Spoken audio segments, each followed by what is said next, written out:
trois documents et les personnes qu'il faut voir pour établir ces documents. Il y a des questions qui reviennent tous les jours. Ah, c'est où on fait tel document, c'est où on fait tel document. Donc, prends ton tabouret, je vais t'expliquer aujourd'hui là. Le premier document qu'on va voir, c'est le dossier technique. Voilà. Le dossier technique, c'est rien d'autre que pour délimiter ta parcelle, pour voir la mesure exacte de ta parcelle. Et ça se fait par un géomètre. C'est-à-dire, quand vous voulez faire le dossier technique, il faut voir un géomètre. Mais je dis bien un géomètre expert. Ton cousin est géomètre, il fait les plans, il fait les délimitations, il fait les lotissements. Tu as pensé que c'est à lui que tu dois faire. Tu fais à lui. Quand tu vas aller faire ta demande d'ACD, ils vont refuser. Voilà. Donc, géomètre expert, tout ce qui est encadrement de ton terrain. Quand je dis encadrement de ton terrain, les limites, le bornage de ton terrain dans le dossier technique là. Voilà, c'est un géomètre qui se charge de ça. Voilà. Le deuxième document, c'est le compulsoire. Pour pouvoir faire l'ACD, on a besoin du compulsoire. Donc le compulsoire, c'est un huissier de justice. C'est lui qui fait le compulsoire. Il va venir prendre les photos des deux guides.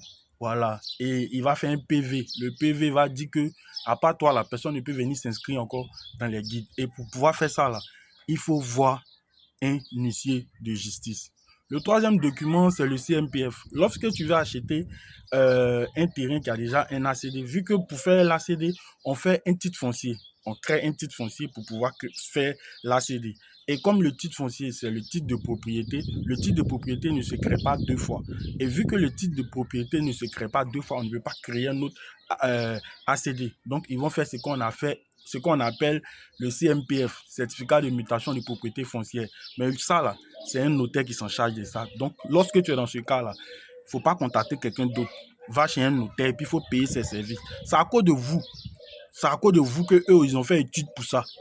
Ils sont devenus notaires. Donc, si vous ne partez pas chez eux pour aller faire les services, là, comment ça va se passer?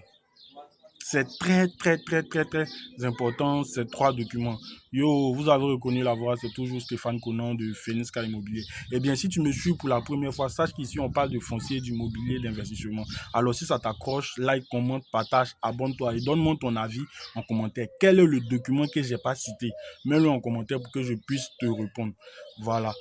Au passage, j'ai écrit les 10 erreurs qui te font perdre les millions dans ton investissement immobilier. Alors, si toi aussi, tu ne veux plus perdre les millions dans ton investissement de foncier, contacte-moi dans le lien qui se trouve en commentaire pour récupérer ton document gratuitement. Sur ce, hésitation plus peur égale à blessure. Ciao, ciao.